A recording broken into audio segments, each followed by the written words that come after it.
Thank you very much. I think we should start. Good morning, good afternoon, good evening, everybody. So my name is Tiara Apana, and I'm the PFA Secretariat and your host today. Welcome, everybody, to the PFA 20 Years and Beyond, our global conference on PFM. Today, we will celebrate PFAS. That is, of course, Public Expenditure and Financial Accountability Program's 20th birthday. But we will not only celebrate our 20th, but we will also discuss and debate the role of PFM in inclusive, sustainable and green development. So what have we learned about PFM over the last 20 years, and what do we need to do differently to address some of the challenges that we're facing today? We have 2 mornings or afternoons if you are in Europe or elsewhere around the world, today and tomorrow. Your audience are joining us around the world. Some of you are here joining us in Zoom, and some of you are also live streaming us. Everyone's very welcome, and we're very happy to have you. Those of you in the Zoom platform, please engage, ask questions, make comments in the chat, as well as the Q&A function. And we will bring all those questions and comments in later in the discussion. And those of you who want to engage in Spanish or French, please, you can also hear the simultaneous interpretation. There is a small box at the bottom of your screen. And finally, please note that we record the event today. And as usual, if you're not speaking, could you please keep your mic muted? So that's about me from all the technical announcements that I wanted to make as a start. The theme of today is PFM, the role of PFM and how it's adapting to new challenges and needs. So before we get into the opening session proper, let's view a short video on PFA. What's the PFA story over the last 20 years?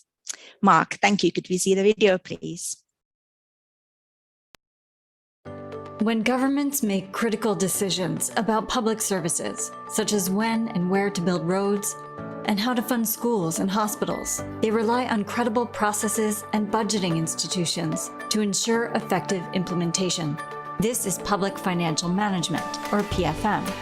But how do we measure PFM performance?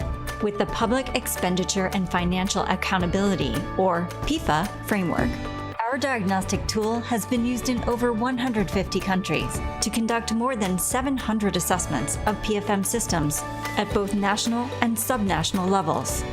Why was PEFA established? In 2001, the PEFA partners came together and agreed on one shared approach to assess and support country PFM systems. PEFA became an important tool to drive aid effectiveness through country-led PFM reform and coordination of donor assistance. Today, we continue to inform country PFM improvements all over the world. For example, in Georgia, where local governments received additional support for reliable, accountable, and transparent service delivery. And in Zambia, where the 2018 Public Financial Management Act established stronger processes and penalties for PFM-related irregularities.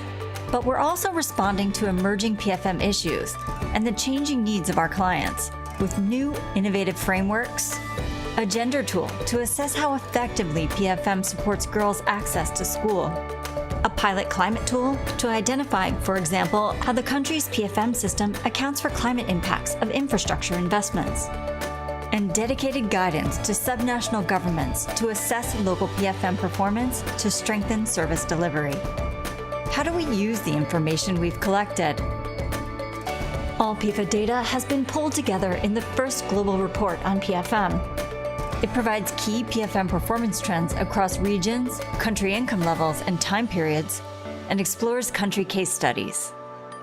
Now, we also provide this information in French and Spanish. And the PEFA Research Competition supports development of new knowledge on PFM. PEFA research highlights the complexities of PFM performance in different environments, particularly at the local level. And our new findings reinforce that PFM systems need to function more effectively to help tackle climate change. From international agreements to national commitments, all the way to your town, so that they protect the most vulnerable. Want to know more?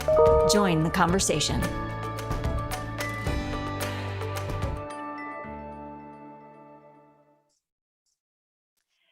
Thank you very much. I hope you enjoyed it. 20 years in 2 minutes. I think that was a quick summary of what PEFA is all about. So let's now move to the opening session proper. I'm very pleased to welcome Edward Olowo-Okere, our Global Director from a World Bank Group, who will welcome you all, but also who will chair the opening session. Ed, over to you. Thank you. Thank you so much, Tia. Good morning, good afternoon, good evening to all our esteemed panel of speakers, members of the PEFA Steering Committee, public financial management practitioners, and other stakeholders that are connected today. Thank you for joining us. As Tia already introduced, my name is Ed Olowo-Okere, and I'm the director for the World Bank's Governance Global Practice. The PEFA initiative that we are celebrating today and tomorrow brings together 9 partners, including the European Commission, the International Monetary Fund, IMF, the World Bank, and the governments of France, Norway, Switzerland, the United Kingdom, the Slovak Republic, and the Grand Duchy of Luxembourg. It is my privilege and pleasure to welcome you all on behalf of these partners to the conference entitled PEFA at 20 Years and Beyond, Improving Public Financial Management, Supporting Sustainable Development. We are delighted that you could join us to mark this important milestone in the life of the PEFA initiative.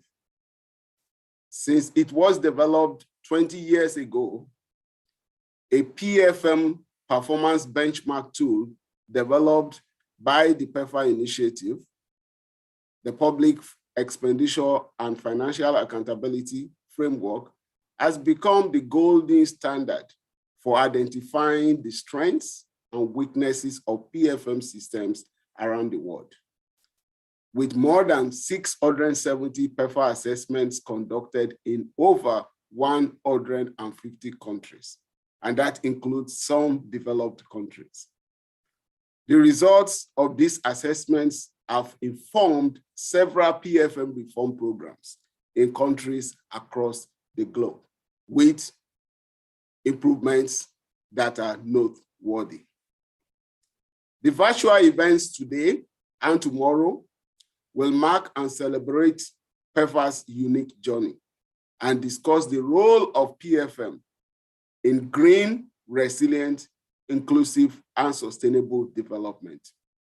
In particular, it will underscore the imperative to also put in place effective, accountable, and adaptive PFM systems as part of the overall effort to strengthen trust in institutions and tackle the climate change crisis, as well as multiple shocks that countries around the world are currently experiencing. The event will explore what PFM practitioners and other experts could do differently to contribute to tackling these challenges. The PEFA initiative is a knowledge-based program with its framework positioned as the most used PFM diagnostic tool. The lessons learned from the application of the PEFA framework in countries at different levels of income and development and at national and subnational levels over the last 2 decades provide a good basis for efforts to tackle future challenges. This anniversary event is open to the public, will be in English with simultaneous interpretation in French and Spanish, as Tia alluded to. I encourage you to put your questions and comments in the chat throughout the conference. The chat is being monitored by experts who will answer questions and bring up summaries of important themes of questions and comments from audience to speakers throughout the conference. I now have the pleasure of inviting my boss, Indemit Gill, Vice President of Equitable Growth, Finance and Institutions at the World Bank, to give his keynote address. Indemit, the floor is yours. Thank you very much, Ed, and thank you all for joining us today. It's a pleasure to be here with you to celebrate 20 years of the Public Expenditure and Financial Accountability Program. So I want to thank Srini and Tia and others in the PEFA Secretariat for asking me to participate. Actually, it's an honor to be associated with this influential initiative. So for those of you who are very young, I want to tell you a little bit about the PEFA project. So PEFA began as an instrument to harmonize assessments of public financial management across partner organizations in 2001. Soon after, it established a standard methodology for PFM diagnostic assessments. That's the that would be the PEFA framework. Now, the beauty of the framework was its simplicity. It had 4 parts. The first part was budget formulation, which is that the budget should be prepared considering the government's plans, its fiscal policies, and realistic macro and fiscal projections. The second part was budget execution, making sure that the resources are obtained and used as intended. The third part was accounting and reporting, maintaining accurate records and making them available in a timely manner to inform decision-making. And finally, the fourth part, which was external auditing, so that finances are independently reviewed and an assessment is made about whether or not the executive has done what was recommended by the auditors. Now, it's so simple in design that even I can remember it. Okay? So first part is formulation, then execution, then accounting, and then auditing. And it is so important that no government can afford to ignore it. It can help governments achieve the 3 objectives that every government should have. First is to maintain aggregate fiscal discipline, both on the tax and expenditure sides, so that public borrowing is sustainable. The second one is to make sure that public resources are allocated efficiently so that you have good development outcomes and that they are maximized. And then the third one is to ensure that operational efficiency is increased with each budget cycle. Now, unsurprisingly, the PEFA framework was a big hit. Right? It has been used in more than 150 countries. It has become the go-to, the gold standard for reviewing PFM performance. In many cases, it has been used not just to assess PFM performance, but to reform PFM strategies. And then the third thing that it's done is that it has inspired several other PFM tools, such as the Public Expenditure Tracking Surveys, or PETS, and the Debt Management Performance Assessment, or DEMPA, at the World Bank, and the Tax Administration Diagnostic Assessment Tool, or TADAT, and the Public Investment Management Assessment, or PIMA, at the International Monetary Fund. There's so many others like that. So on behalf of the World Bank, let me congratulate all of the PEFA partners for being part of this governance structure that has resourced and steered PEFA so well. Your generosity and your dedication is greatly appreciated. So what's the future of PEFA? Well, it depends on all of us. So I'm going to take a couple of minutes to list a few lessons of success from the past and share some thoughts on how we can make it even more useful for developing countries. So I'm told by governance experts like Ed and Srini that there are 3 reasons for the success of PEFA. The first is country ownership. The second one is quality and credibility. And then the third one is flexibility in responding to emerging challenges. Now, we have to make sure that these attributes are preserved and that they are strengthened. So first, ensuring country ownership of PEFA assessments. So PEFA is actually the first partnership program that enabled shared views on PFM reform. And as a result, the tool has become mainstream as the primary analytic that underpins PFM reform strategies. The second is to ensure quality and credibility of these assessments. So PEFA reports have a robust and unique quality assurance mechanism that we call the PEFA check, which involves stakeholders in the peer review process. This step in PEFA assessments was added to provide an antidote to a fragmenting authorizing environment. And then the third one is flexibility in responding to new requirements of public financial management.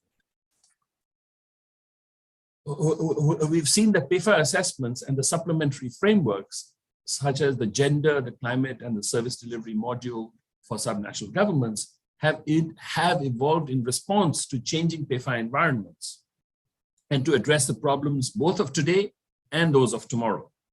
So, for example, the PEFA gender framework has helped government as well as parliament in countries as diverse as Fiji, Indonesia, Ukraine, Tonga, and Norway. Now, the pandemic has highlighted the importance of PFM as a key part of government systems to ensure the successful delivery of health and emergency assistance. GDP fell last year by 6%, so people needed help. But revenues fell twice as much, by 12%, so governments have had to spend wisely and have had to borrow. So both these things have to be managed better. The PEFA framework has proved its strength in adapting to the crisis by underpinning the importance of maintaining sound budget planning, effective controls, and more rigorous audit procedures. But even after the crisis, strong PEFA systems, assisted by timely PEFA assessments, will be needed to ensure that countries can plan, execute, and improve their strategies for development, for fiscal policies, and social programs. This will not be an easy task in many developing countries that still have weak PFM systems and that don't have as much capability as they ought to have. So we have a lot of work to do.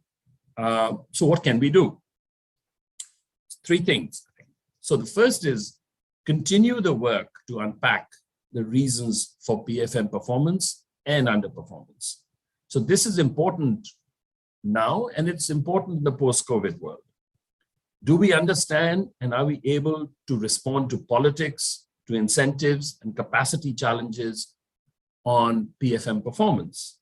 We should find ways to make sure that the answer to this question is yes in every country. The second is to bring more partners into the project. We have to reach out to others, as PFM does not work in isolation. PFM is a system rather than a silo. It cuts across government. It creates a form of a central circulatory system. And PFM practitioners need to expand collaborations with specialists, including economists like me, accountants, auditors, and public policy experts, administrators, social delivery experts, and others. And the third thing is we have to link PFM and transparency and accountability more directly with the development outcomes that matter. This is growth, this is equity, and this is a greener environment. So it's gratifying to hear in the video that the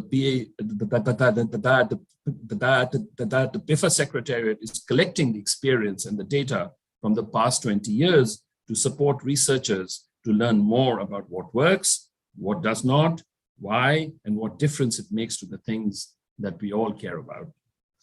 So to conclude, a very happy 20th anniversary.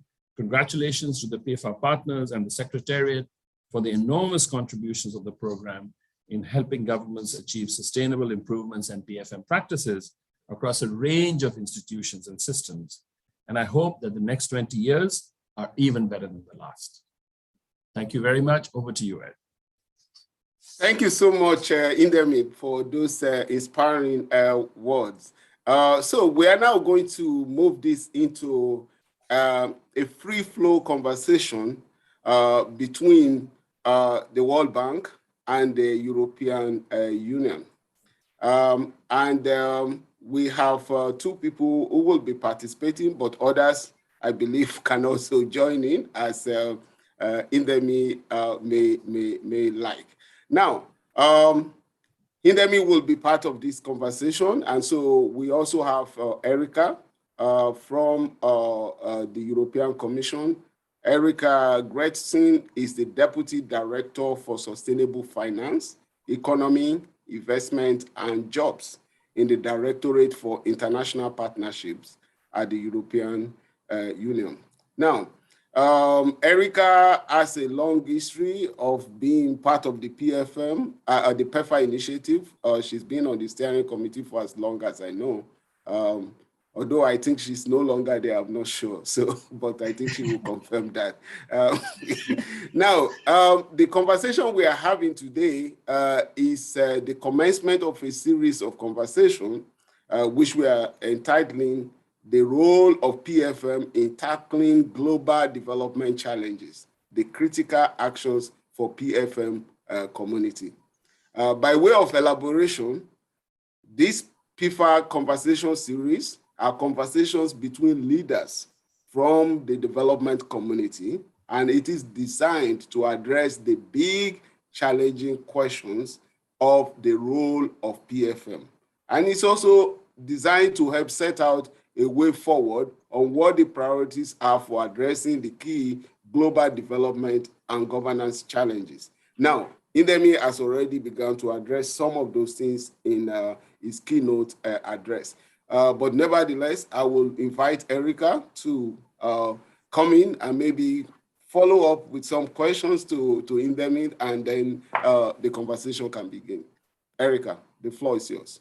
Thank you very much, Ed.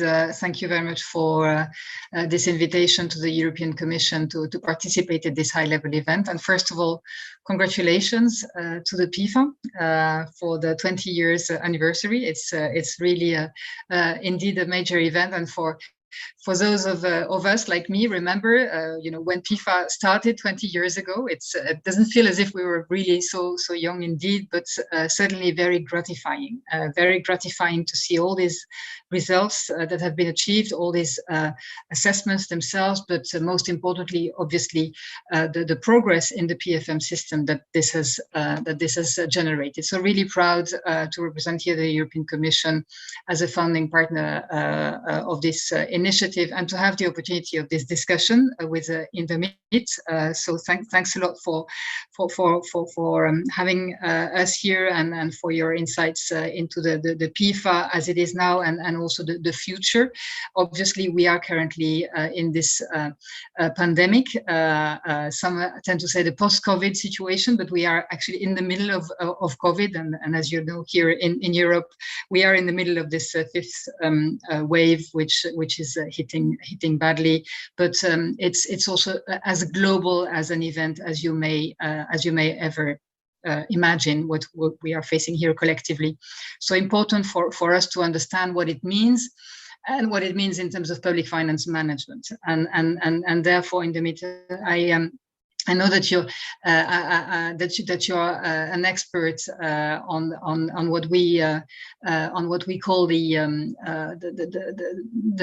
middle income gap, and my first question to you would be, how do you perceive in this environment, in this COVID environment, trying to project ourselves in a post-COVID world, although this is here to stay, but how do you think this affects public finances? How does this crisis affect public finances in the broad sense of the term, so including also domestic revenues, the mobilization of domestic revenues, the efficiency of public expenditure in particular, and what role can PFM systems play in addressing this crisis? Thank you, Erica. I'll start this with a small, a short background about the middle income trap. So it was back in 2004, and I had just moved over to East Asia from Latin America. And one of the things that we kept being asked by countries like Indonesia, Thailand, they were really concerned that their fate would not be like the countries around them, like South Korea and Taiwan and others, but instead it would be a lot like Brazil and Argentina and Colombia and so on, which had reached middle income, and these are essentially income levels of more than around $1,200 per capita and so on. They had reached those levels back in the 70s. And after that, things had not changed.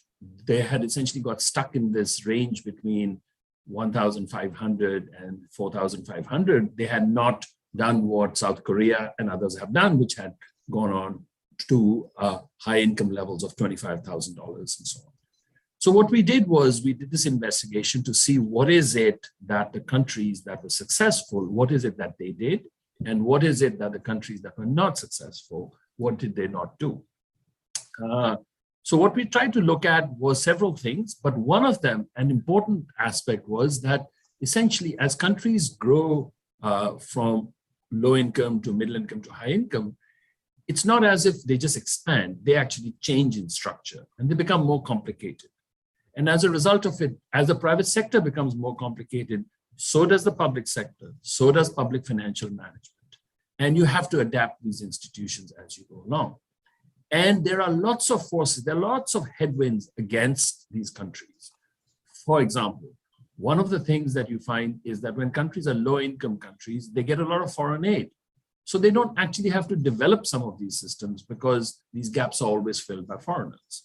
But that phase ends as you go into middle income and so on. So one of the sort of the most critical phases is actually lower middle income countries, just as they've left low income and gone on to. Now, so fast forward to 2012 and 2010, and we were talking to people in the European Commission. And we were talking to people in Poland and Hungary and Slovakia and others. And they were saying that, look, is it a good idea for us to join the European Union? Because they were looking at countries like Greece and Portugal and others that were in trouble. And so they said, are we headed into a middle income trap of our own? And so that's when we actually did a year-long study. And our main client was actually the European Commission. And we did that study and we tried to sort of look at this. And we found, in fact, that the pull of joining the European Commission, the acquis communautaire, and so on, what it did was it actually helped these countries improve PFM systems massively. I think that Europe's challenge wasn't that countries that were middle-income countries, that they would not benefit from this accession. The problem often was once they had joined, these incentives to improve systems actually diminished. So basically what we said was we actually coined a term called the convergence machine. We said that actually the European Union was a convergence machine. It was taking in countries that were middle income one by one, and it was making them into high income economies. And at the core of it were these institutions that actually helped these countries manage the public resources well. So that was the thing. So in fact, we said for countries that actually do a responsible accession to the European Union, there is no middle income trap. These countries don't have to be fierce like the East Asian tigers and so on that had to save a lot, that had to sacrifice civil liberties and things like that. They could actually use the institutional help on PFM systems, on how to regulate enterprises and things like that, and they could actually reach high income economies. I don't know if I've answered your question, but I think, so I have a question of my own to you. I mean, do you, how does the European Commission actually start to make sure that once countries join, that they continue to improve these systems and so on? Because that was a thing that, 5-6 years back, I found that was one of the weaknesses that we had. And now we are not talking anymore about Poland and Hungary. We were talking about Serbia and Macedonia and so on. Over to you. Thank you, Namit. Very, very interesting and insightful, and indeed this analysis of the European Union dynamics. And it is true what you're saying, and also this this transformation of Eastern European countries' economies into high-income economies is also linked to the solidarity within the European Union and the mechanism of transfer of fiscal resources to the least developed areas and regions of our Union in order to have to fight inequalities between countries. And I think that inequality is also one of the essential features that we will need to address and that we are addressing within the European Union, but also I think more globally is a feature which will increase. Inequalities tend to increase within countries, they are increasing between countries, and this is something we need to look at. And here also public finance management is key because it ensures this reallocation of resources. It ensures the equitable allocation of resources and of domestic revenues. And what you're saying is also interesting because it relates to the fact that PEFA, which has been developed as a tool for developing countries, is also now more and more used actually within the European Union. So it's quite interesting to see, especially at subnational level, that we have now, I think, 2 cities, 1 region. So the city of Brussels, actually, where I'm speaking from, which has undergone a PEFA assessment. And the region of Catalonia has also done a PEFA assessment. So all these, and this I think is an interesting, and when looking forward to the PEFA, again, this is a global good now. It's really a global public good, and it's really important to realize that this is not only a tool that can be used in developing countries, but also globally for any type of economies, because it's the same problematics that play, and good governance, transparency, public finance transparency, accountability. These are principles that are basically global and that remain valid at any time, and that you need to continue working on and investing on as constantly in a way. And that's so it really is interesting for me to look at PEFA, looking forward to PEFA as really a global instrument. And within the Union, indeed, with the European, and to answer your question more directly, Indermit, we indeed have put in place a system of what we call the European semester, whereby the economies of the member states are being monitored by the European Commission on a biannual basis. And in the context of COVID, the European Union has put in place extremely strong and robust support mechanisms, again, to limit the damage on the economic and social cohesion of the countries, supporting publicly and nationally led programs, recovery programs with financing from the European Union, but at the same time also continuing providing support and assessment analysis in enhancing public finance management systems. Because again, this remains, whichever the level of development of your country, you really need to work on these aspects.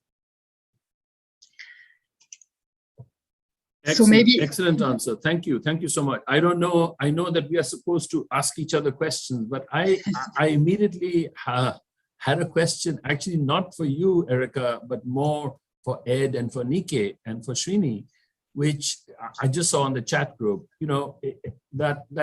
So I spoke about Latin America, we spoke about East Asia, and we spoke about Europe and Central Asia.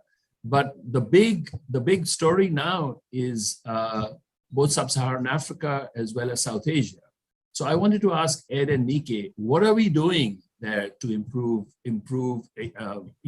what are we doing to actually make sure that all these countries apply the PEFA framework to strengthen their PFM systems? And then we can ask Erica how the European Commission can help even more.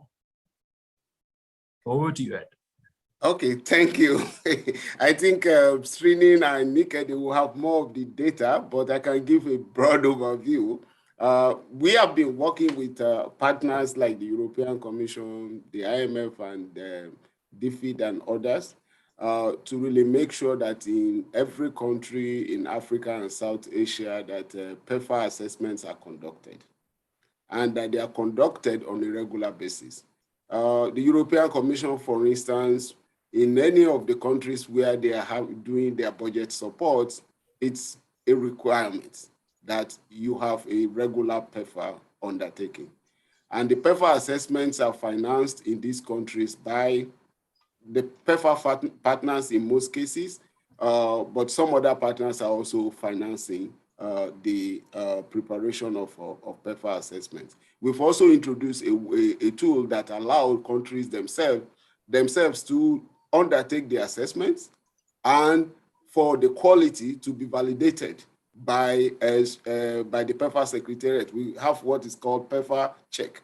Okay, so if you have the PEFA check, that is quality assured by the PEFA Secretariat, any partner, anybody can rely on that PEFA assessment and use it. Now, these PEFA assessments that are being done on a regular basis, they are informing the preparation of PFM reform programs in these countries. And then those reform programs are being implemented. They are supported also, the implementation of those PFM reform programs are supported by financing and technical assistance from the World Bank, the IMF, the European Commission, the United Kingdom, Kingdom, and other development partners that are involved. And so as a result of that, over the period since this started about 20 years ago that we've been tracking performance of a PFM system, we are seeing the needles being moved in these countries of Asia and Africa as well, although we would still like to see bigger improvements going forward. So I'm not saying that the battle is won or that we are where we are supposed to be, but we are seeing progress. And then we have a good foundation to make even further progress going forward, especially working together with all the partners. Thank you. So I don't know if Erica wants to come in. Yes, thanks. Or if Thanks Nike indeed. also has something to say, actually, I think. It's Sorry, up to you guys to please, decide. Niki, please, over to you. Okay, just not to really take away from the very interesting conversation Indemit and Erica are having, but just to support what Ed said, I guess we all know the importance of diagnostics, and PEFA has come up as a very strong diagnostic in the field of public financial management. But, the core part of it is, what do we use the assessment for? And I think this is the part that has become core in many of the countries, and Ed spoke to these. You see in the video how they're using the PEFA assessments to inform their PFM work in Zambia. That was in the video. I worked in South Sudan, and we did PEFA assessment not only for the national, but also for the subnational governments. And this was used, to develop, proud to when they had the crises and, the internal crisis, they were already using it to develop a lot of their PFM work. While Afghanistan is not Africa, but the PEFA assessment informs what they call the Fiscal Performance and Improvement Plan, which is a PFM reform agenda. So the core part is many of the countries we are working in are now using these instruments to improve on their PFM. And I think this is very core to what we do.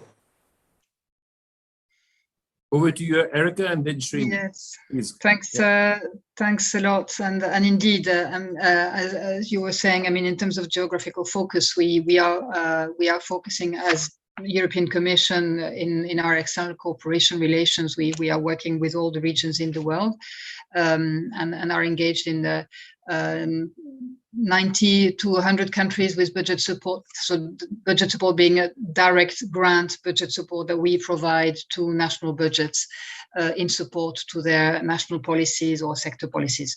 And in this PEFA assessment is essential, as Ed was already alluding to. Sub-Saharan Africa is a priority region. We are just coming at the end of what we are calling our programming phase for the 21 to 27 period, and within this financial allocations, they've given a big share to Sub-Saharan Africa as being a clear priority for us, without underestimating the importance of our partnership with other regions in the world, and also, of course, with our what we call our neighboring regions, so Northern Africa as well as Eastern Africa and the Middle East. So we, within this, as Nika was saying, we use PEFA as the starting point, as a diagnostic that would lead them to the PFM reform plan. And this etap or this step of the PFM reform plan is essential. And this is really what we are looking at. And our experience shows that if a PFM reform plan, and I'm seeing also questions in the chat, if a PFM reform plan is to be efficient, and if it is to be implemented in reality, it has to be under the ownership and the steering leadership of the national authorities. So this ownership of the reform plans is really essential, because you only can reform when you know what you want yourself and where you want to go. And this is also how you can motivate your staff, motivate people working in the ministries, etc. But also because in many LDCs, this comes indeed together with capacity building support, so external support coming from different sources that Ed has already mentioned. So for all this support, which needs to be managed well, for this to happen, it needs to be done under the leadership of the authorities, because authorities are the only ones who will know, which partner is coming with which type of support, which kind of tool, what is the most appropriate, etc. And having this leadership will ensure the coherent use of the different mechanisms and tools to support the PFM reform plans to be implemented. So really, from this 20 years of experience, if there is one lesson to be learned, is this: country ownership is absolutely at the center of the success of this process. Excellent response. So I actually will have a tough question for you soon, but first over to Srini. Thanks, Indramit. Just picking on Nikke's point about what happens after PEFA and Erica's point about the country ownership as such. So if we get low PEFA scores, we grade them on A to D scale. Do we just go and implement a IFMIS project? Do we do a e-procurement? This is the question which we try to answer. So at one level, the decision is country authorities. That's where the country ownership is extremely important. On the other hand, we also saw some global good practices on how to think through, once a PEFA assessment is done, how to translate into a PFM reform strategy and implement it. For that, in this 20th year, for the first time, we have finally launched the guidance note, a comprehensive guidance on how to move from PEFA to PFM reform strategy, and which would be implemented. So which we expect it to be a very important tool in the regions you mentioned, and perhaps even in many others. Thanks, Indramit. So we are almost out of time, Erica, and I had a very sort of important question for you. And again, this is based on the work that I did in Europe for 5 years. And I grew to really appreciate, even love the European Union. And what's not to love? You have a union that is based fundamentally on the principle that all countries that join the union will renounce war as a way to settle differences, right? The second thing is that they will institute a representative democracy so that internal differences are both brought up and resolved in a peaceful way. Wonderful, wonderful values, right? Gender equality, all of these things are all part of that. And now the European Commission, now the European Union is on the vanguard of climate action. And one of the things that was there, the things that I was supposed to say that I didn't emphasize in my talk, was this thing about making sure that PFM systems support climate action. And I was thinking about it, and I was, having worked in 6 middle-income countries, ranging from India, Sri Lanka, to Kenya and Nigeria, PFM systems there, especially in the poorer parts of those countries, under so much strain. I mean, they have to do other things, just basic things. To ask them to do one more thing before they've actually solved those problems. Are you pushing too hard on this?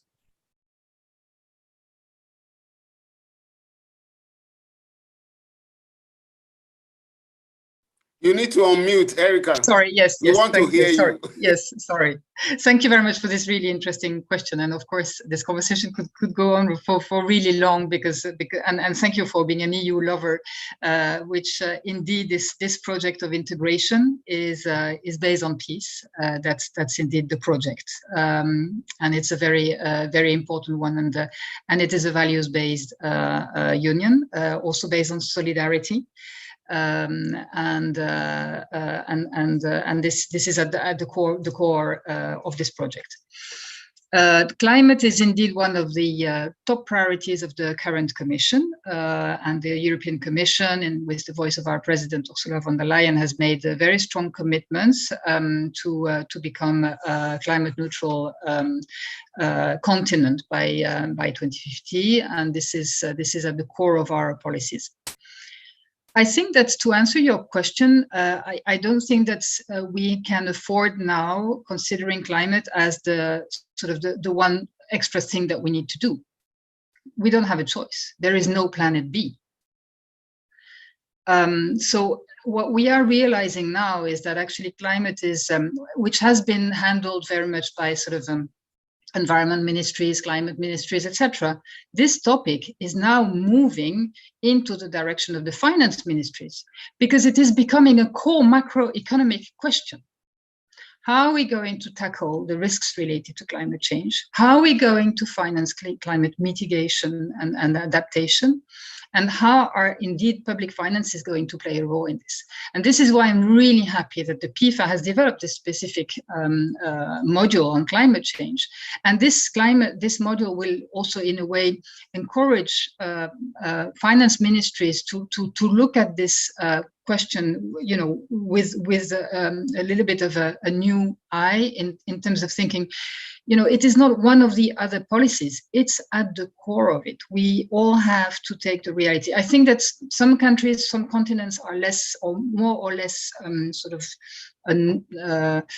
faced with this immediate question, but speaking to small islands, for example, this is today happening. You know, other countries in Asia obviously are facing this directly now. So it has to be fully enshrined in any kind of policy now. This is an immediate priority. And I agree, and I hear also some countries saying, well, this is your priority, you know, we want to do a lot of climate change policies, and we want to support climate change and adaptation in our partner countries, and we are told this is your policy. I fundamentally believe that, you know, as the COVID pandemic is a global crisis, this climate crisis is a global one, and we all need to sit together in this, and all need to make our own efforts in this. The EU is playing its share, and it has shown in the COP26 that we are ready to play our share. And I think that's I really hope that others will follow suit. So that's on this issue, which I believe really, again, as I said, finance ministries need to take this question now at the core of our work.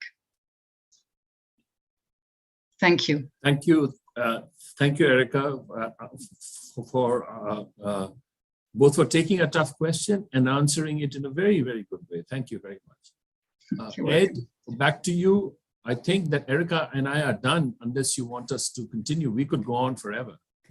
Yes, I can see that, Indemi. Okay, so Indemi, Erica, thank you so much for kickstarting this conversation that we have entitled PEFA series. I mean, really interesting thoughts that you have put on the table this morning, and I believe what you have put on the table will guide the conversation going forward. So I want to thank both of you.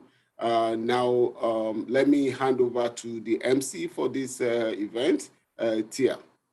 Thank you very much. Thank you very much, Erica. And, thank you, and nice meeting you. Thank you immensely. And I'm going to tell Kun that he wasn't needed at all. You did way better than he could possibly have done. Thank you so much. Thanks. Bye. Thank you. Bye-bye, Erica. Bye, Indemi. Bye, Ed. Thank you so much. Yeah. Thank you, Ed. Thank you so much. That was been fascinating, and I know that we could have gone on for longer for this conversation, but the good news is that we will. So we will now just bring other speakers that we're very happy to have in the session today. And we will now move to a panel discussion on the role of public financial management in sustainable, inclusive and green development. So I will welcome Mark Miller, who is going to moderate this session to take over. He is the Director of Development and Public Finance from the Overseas Development Institute. He has a lot of experience on PFM and research around these issues. So that will hopefully be excellent, interesting discussion. Over to you, Mark. Thank you. Thank you very much, Tia.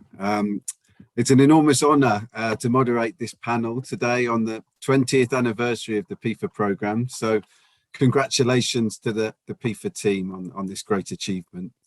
So in line with today's theme around the role of PFM and in inclusive and sustainable development, I'm going to be asking the panelists some searching questions on this topic, and we're going to be thinking about this in 3 parts. So first of all, we're going to reflect a bit on some of the PFM challenges we're seeing today.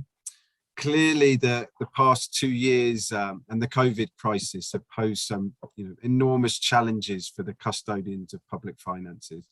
And so I'm going to be asking the panelists about what that might mean for their approach to PFM and their priorities for reform. We're also then going to shift to think about some of the longer term questions about the future and some of the challenges that have already been raised in this morning's discussions around, for instance, climate change and how PFM systems can adapt to address some of these longer term challenges. But third of all, we also don't want to forget and lose sight of what we've learned over the past 20 years. So I'll also be asking my panelists to reflect a bit on some of the lessons they've learned through their PFM reforms over the past 2 decades.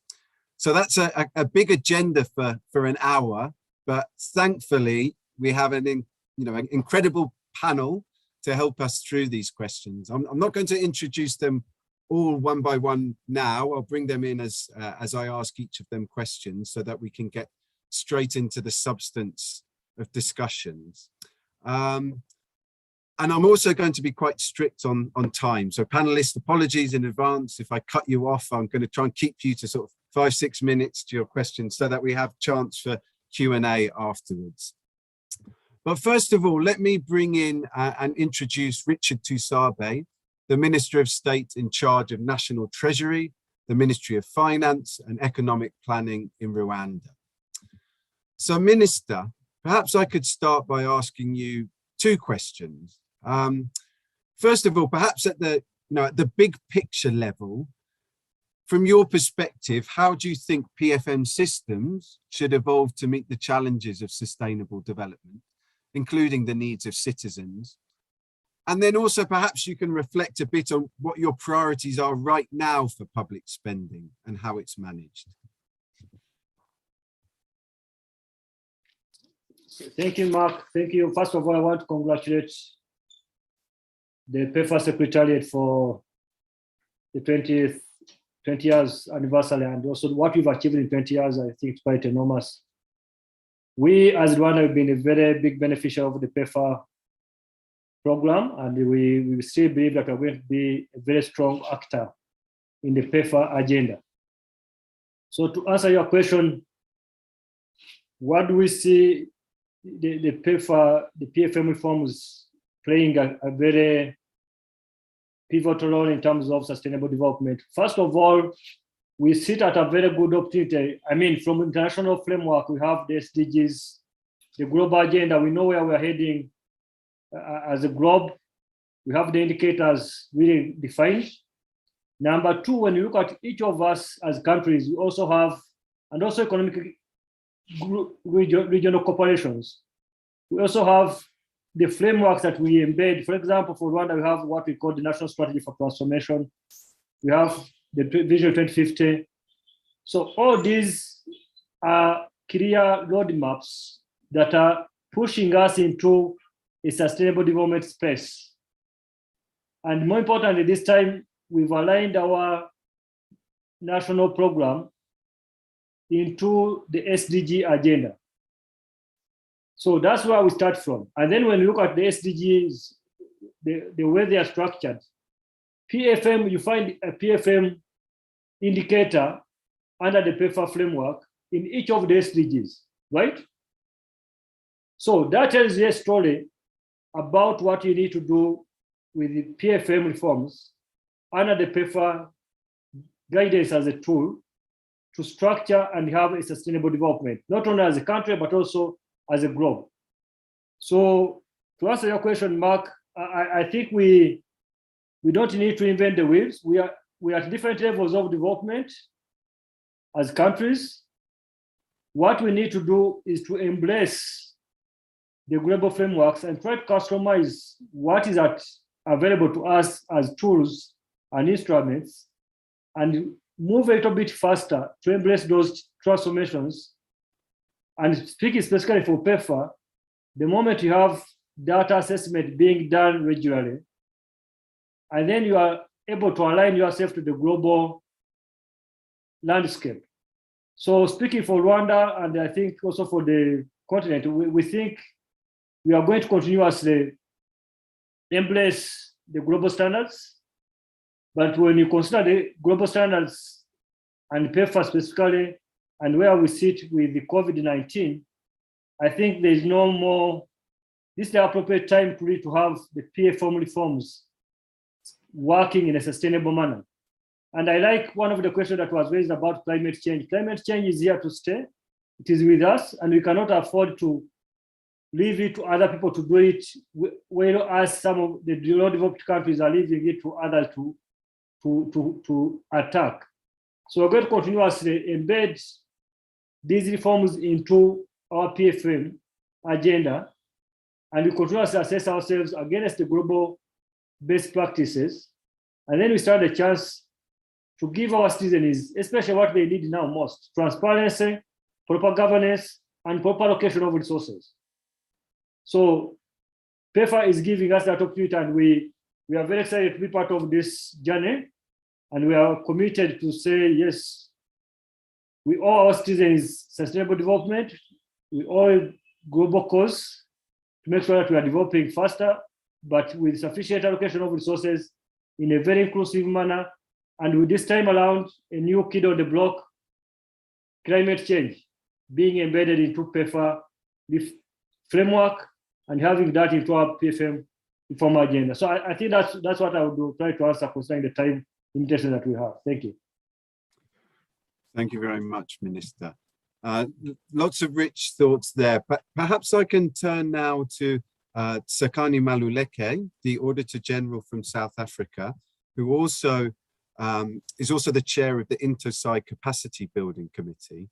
So building on some of the Minister's reflections, Auditor General, particularly around PFM and the recovery from COVID, one of the challenges that governments have clearly had to wrestle with over the past 2 years is the need to adapt, to act quickly in a responsive way to counter the COVID crisis. But at times this obviously can create some tensions with the issues of transparency and accountability that the Minister mentioned. So could you perhaps reflect on how the role of external auditors can be strengthened to manage some of those tensions and challenges? Well, yes, thank you very much, Mark. And I'd like to greet my fellow panelists and everybody that's on the call today. A good day to all of you. I'm really delighted to be here to speak about the importance of strengthening external scrutiny actors as what is stipulated in PEFA.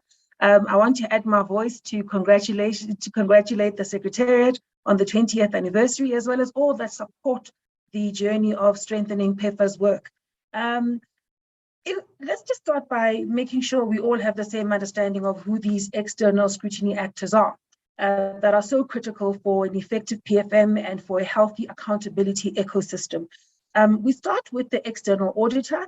We talk about them as supreme audit institutions, size in our community. The next actor would be the legislatures, the parliamentarians. Now, the value of an external audit is derived from independent, timely assurance, from expert insight, and professional recommendations that the SAI would provide to all its stakeholders.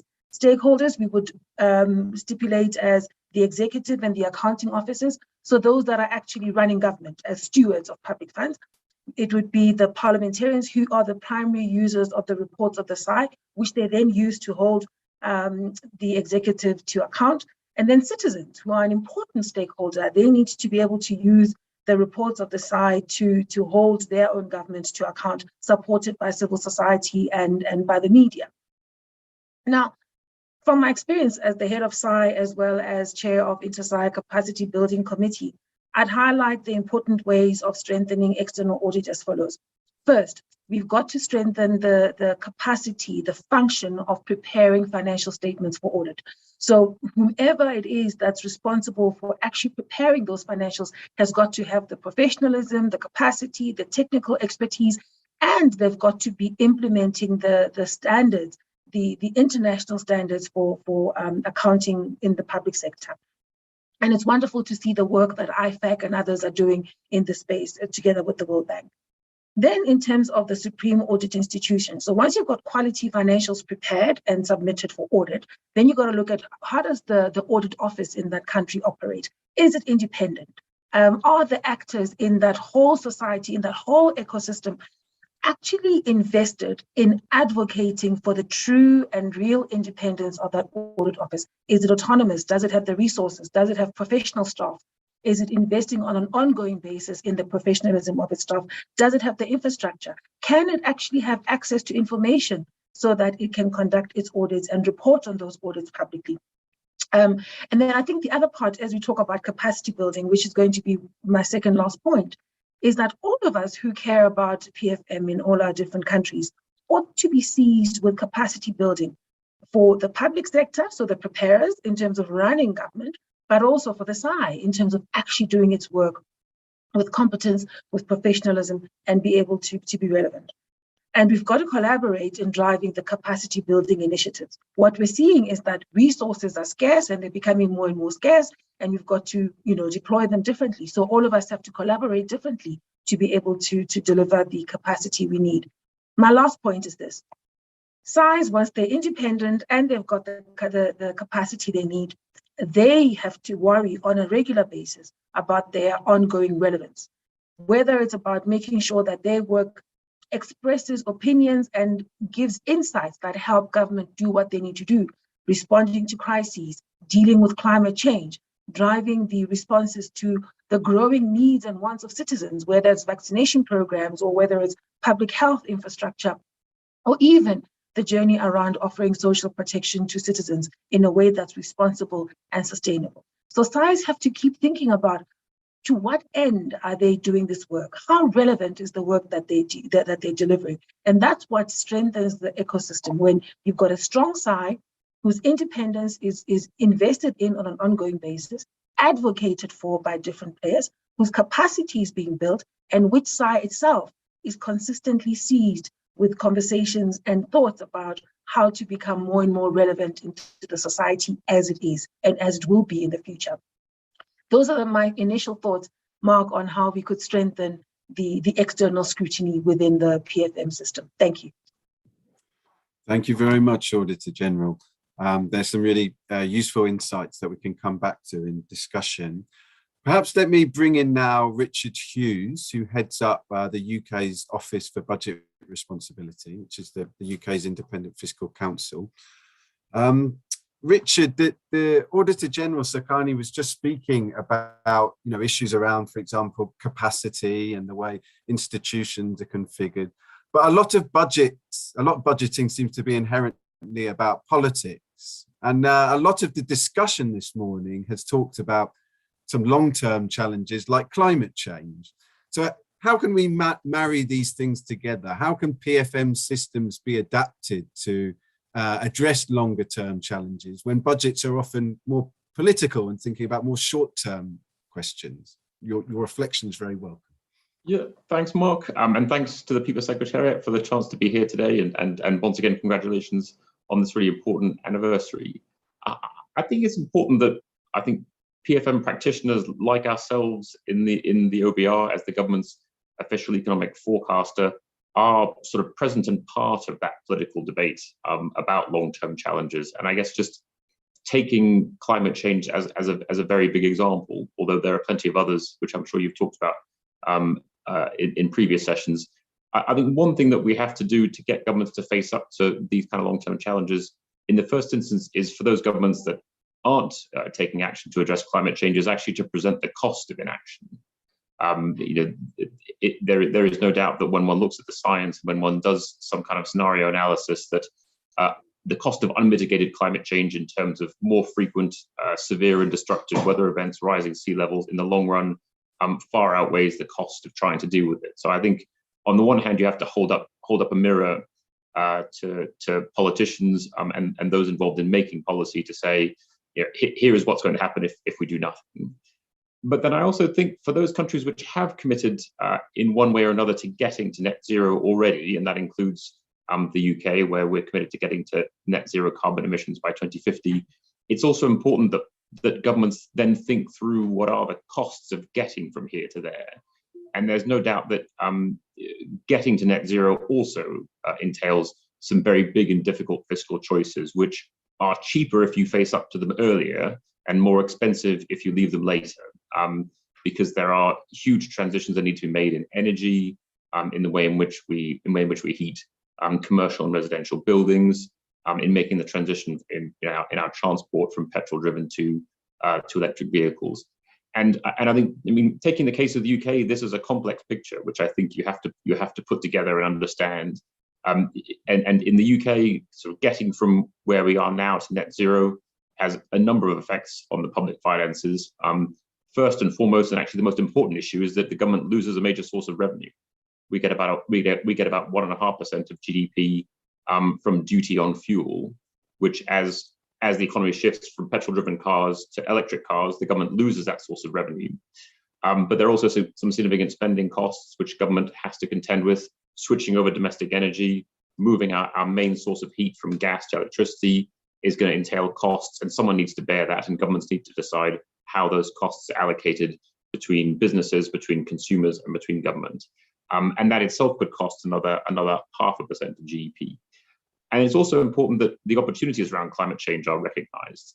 There is the potential to tax something new here, and that doesn't come along very often in fiscal policy, the chance to levy a new tax and actually to try and support the public finances. But the chance to tax carbon, also the chance to tax road use, raise options for actually raising some revenue to help us to get from here to there toward net zero between now and the middle of the century. And I think governments need to be presented with those choices. I think analysts and experts need to encourage them to face up to them and make them now, because as I said, the more you act now, on the one hand, the more opportunities you have to tax carbon while we're still producing it, and so that raises revenue to help you with costs on the way to net zero. But also, the sooner you face up to making the transition in terms of energy and in terms of transport, the less you're trying to do in a big hurry toward the end of the process to get to net zero. And so here in the UK and on the part of the OBR, we've done a lot of analysis just looking at different scenarios from getting from here to there. And some of these things cost up to 40% of GDP if you do it wrong. Some of it actually saves you money if you manage to do it right and you really realize the revenue potential from the transition. But that requires a lot of analysis. It requires original thinking. It requires economists and public finance experts to talk to climate scientists and other people who are expert in their field. But they're decisions that need to be taken, and I think it's part of the role of PFM professionals to sort of present and confront decision makers with the real costs and implications of what they're committed to. Thank you, Richard. That's really clear messages there around the role of PFM practitioners presenting some kind of difficult choices as part of the political debate on climate change. I'm going to kind of shift gear a bit now. We've been, thinking a bit about some of the kind of long-term questions around climate change. And I want to bring in Leila Subaiha, who heads up the international relations section of the Ministry of Finance in West Bank and Gaza Strip. I know that, Leila, you've been closely involved with a series of PFM reform programs over the past decade. And it would be really useful to hear about, the successes you've had and the lessons that you've learned to help us think a bit about how we can sort of improve and strengthen our PFM reform programs looking forward into the future to address some of the challenges we're discussing. Thanks. Okay. Good morning and good evening for some of us. First of all, congratulations for PEFA assessment for the 20 years anniversary. I'm glad to be participate here in this event. Actually, in the Palestinian context, which where we are from, we have a little bit a unique case. Since, as you know, our public administration and political system is new. We were born in 1993 after Oslo Accords, where we have this peace agreement with the Israeli authorities, the Israeli government, where the BA has been born, and it has built basically a basic simple public finance management system. And that actually is a challenge and opportunity. There is a public appetite that people want to build their state, want to build their system, and therefore we can build from scratch and we can build a very, efficient and effective system. That's the opportunity that was there. And there are huge challenges since there is no really on-ground public administration, strong and modern public administration system. There are some inherited old laws either from Jordanians or from Egyptians or even military orders, which has a little bit hindered moving fast towards building a PFM system, which we later realized that building a PFM system, it's a process that needs time and needs adaptation and needs taken from the political, even political administration. So the Minister of Finance was the one who leads building of the PFM system based on what exists. But later on, by the help of PEFA assessment, which we have done, we have made PEFA assessment to push and to motivate building more legal frameworks and public the PFM system in the government. Since we have established the BA, we have gone through 3 phases of PEFA assessment.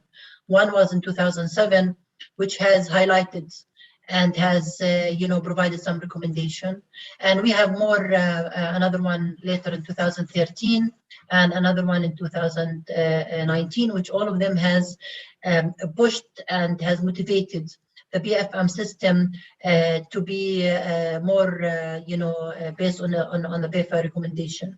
But we have to also take in consideration that we are working under different circumstances of political instability, and building our public administration and state institution was so ever linked with the progress in the peace process.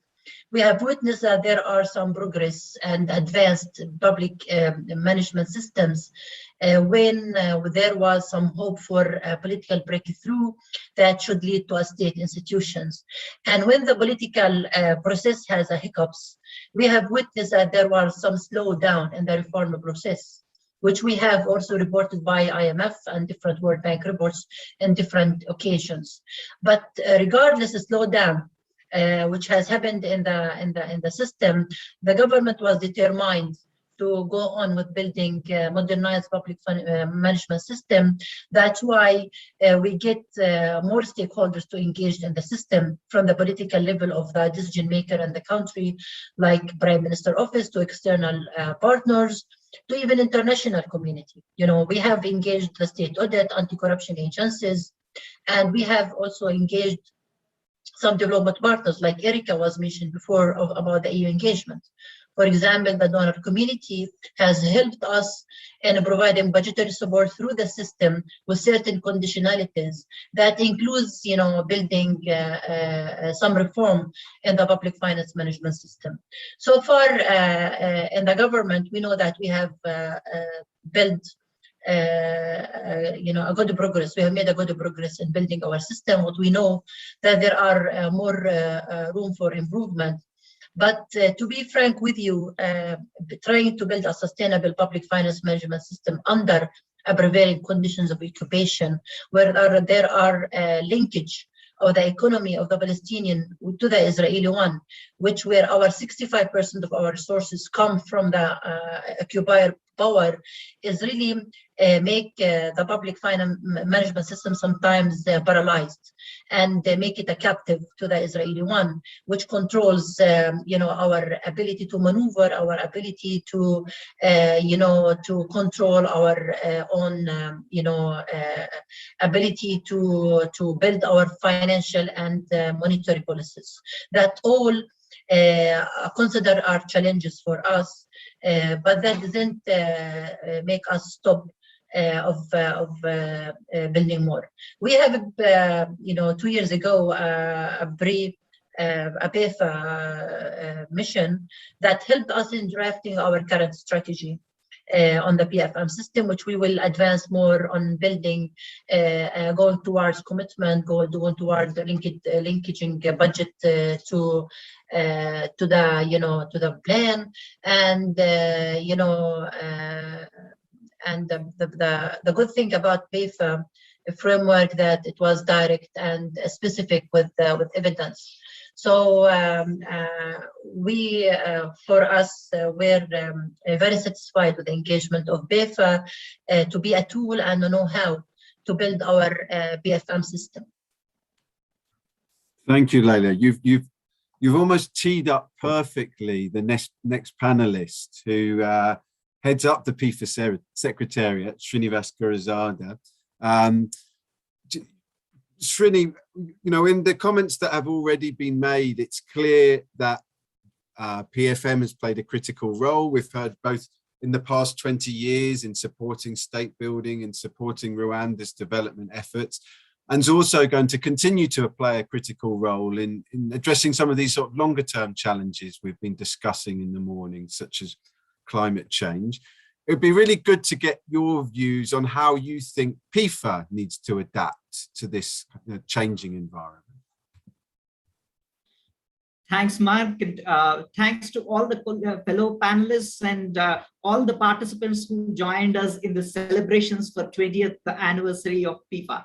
This is wonderful to see all of you. And yes, Mark, PFM has been a dominant theme for some time, and it probably is going to remain a dominant theme in the post-COVID world. And I would say it should not be a dominant theme.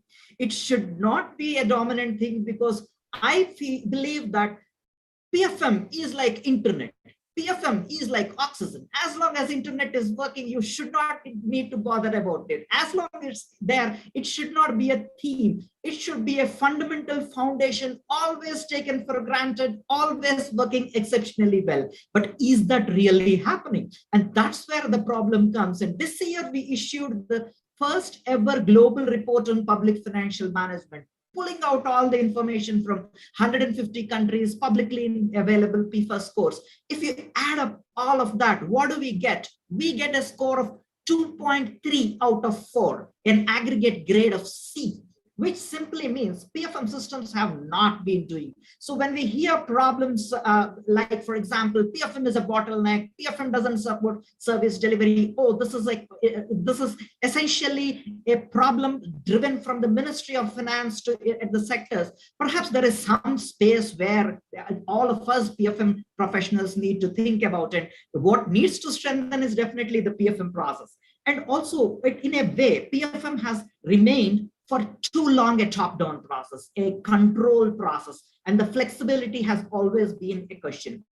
If we run a Twitter and a LinkedIn post as a poll yesterday and asked a question, many of you responded to it. We asked the question, did PFM systems work in enabling COVID-19 effective response? And the response is no, PFM systems have not done too well, and they have become a bottleneck as such. So that was the dominant theme, and that's what one sees. Like in many cases, there are countries which were successfully during the COVID-19 pandemic in making use of the PFM systems, and there are countries which struggled, and that leaves also a big gap, all the emergency funds created and all the activities of like short circuiting some of the PFM processes when there are no emergency provisions. Are we sitting on a time bomb at some point of time from emerging out of COVID-19 on transactions which took place during COVID-19 times? With that in mind, let me talk about PEFA. PEFA is now in a transition. PEFA is transitioning from what we call as phase 5 to phase 6 soon. And our theme has been consolidation and continue change with continuity. Let me talk of the continuity part of it. What we have been focusing in supporting governments and development partners in the global community is more PEFAs, timely PEFAs, ability to do PEFA quickly. We brought out agile PEFA as a shorter approach. COVID-19 also taught that the PEFA assessments can cost much lower during a virtual environment, and they were successfully being done. And the strongest area, which already was mentioned by Ed, the PEFA check. Today, we get most of the PEFA assessments do qualify for a PEFA check, which means we have credible processes based on which the PFM reforms can be taken forward. And many countries have done. For example, even Rwanda. Rwanda in the last in the last decade or so, moved from an aggregate score of 2.3 out of 4 to something like 3.4. So which is just barely acceptable level to good international practices, swift improvements. And this is the kind of space, there are many country examples like that, and we need that to continue. That's the continuity part of it. The change part of it, we are much more focusing, as many other experts also mentioned, on the green, resilient, and inclusive development agenda. We see that financial accountability, for example, the cash basis accounting to accrual accounting transition, the role of Auditor General in the parliaments, this in many countries in sub-Saharan Africa, in several regions, to be an area for strengthening. And that's an area which we are looking forward to collaborate with other partners in using the PEFA data and strengthening that space. Then, as already Erica mentioned, finance ministers are extremely key for if we believe in the green and no carbon economy. And that can be the finance minister's tool that we provide from our side is the PEFA climate. So this can be, we look forward to as a change which is continuing. We just started and will take us forward a lot. And the gender and social development aspects to be taken care of with the PEFA gender and other areas that we have. Let me conclude by saying that what we look at is like PEFA as a partnership and as an assessment, we are all comfortable with perhaps or collectively with where we are. Now the transition of this rich data and information that PEFA Secretariat is holding through insights of PFM systems globally, how to unleash this value completely and put it out so that countries can have peer learning and improve the process. With that in mind, we started the global report on PFM as the first step. We expect ourselves to evolve into a hub of global PFM action. This conference is part of it, and several other activities are in the part of it, and we intend to scale it up in the times to come. That I would say as our plan for going forward with the support of our steering committee members. Over to you, Mark. Many thanks, Srinivas. And that's it. I mean, it's a very broad and very ambitious agenda, and working in so many different areas. And which kind of takes me back, I suppose, to you, Minister. When you hear about all these different potential priorities, thinking about the inclusivity of spending, thinking about how it can tackle climate change, thinking about resilience, leaving aside the immediate impacts of the COVID-19 pandemic, ongoing efforts to strengthen the state. How do you even begin to think about prioritizing? In your position as the minister, how do you get, and this is a question that's coming up from people joining, how do you think about prioritizing reform efforts in Rwanda when you can't do everything at once?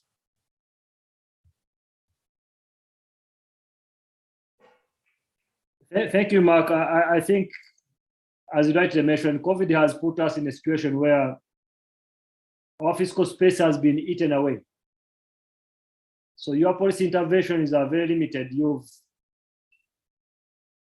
You've tried to move into a very high end in terms of debt levels because you had to borrow to spend on COVID. You've eaten away your fiscal deficit that you've committed with the, like for ourselves with the IMF. So it's very difficult environment because you need to really rationalize and make sure that you are spending money on the right areas. And like Rita mentioned, immediately when you look at COVID, first of all, you need to contain the pandemic and strengthen the health system. So that is not inevitable. You have to spend like it or not.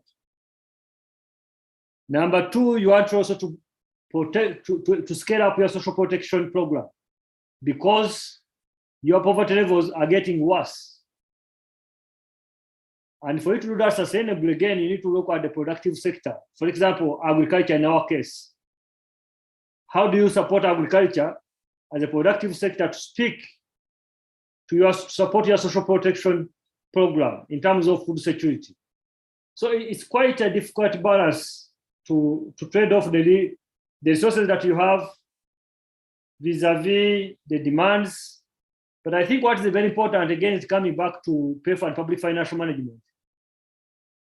PFM reforms that you own as a country give you credibility in the eyes of your stakeholders, right? Both internal as citizens and also external as development partners. So what we do as Rwanda, we are saying, yes, here we are stressed at all levels. But are you transparent enough to open and engage your development partners to say, how do we support you? Do we know where the money is going? Are you sure if I give you this money, it's not going to be ending up in the pocket of the Minister of Finance? Are you sure it's going for the social protection? Are you sure it's going to buy the oxygen for the hospitals? So the train has already been moving for Rwanda, and we are already on a good track in terms of PFM commitment and reforms to our development partners. Now, where are we heading? Where we are heading, I think, is sustainability. How can we sustain this? Again, you're not going to do this without having everybody on board, internal and external.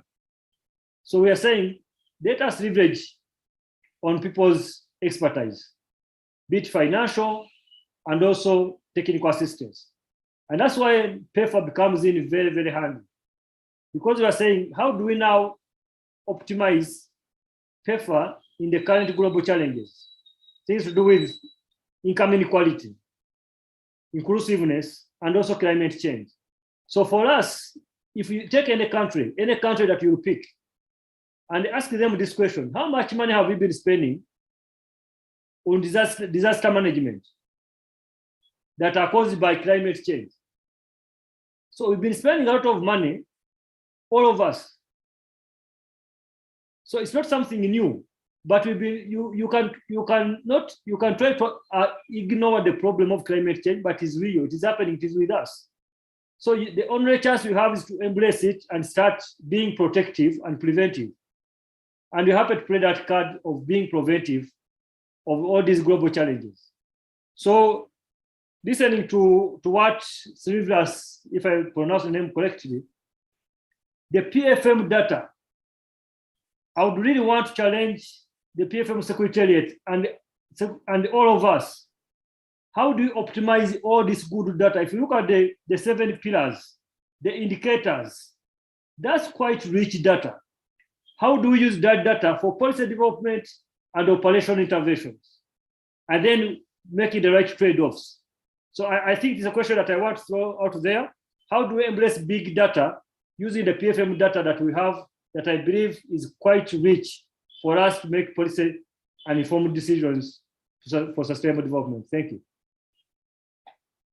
Thank you, Minister. That's a really useful challenge, I think, and I welcome if any of the other panelists want to come in on that and respond to that. I'm sure Srini has something to say. I imagine Sakani might have some reflections on that as well. But one question I want to pose to you, Sakani, that came in on the chat.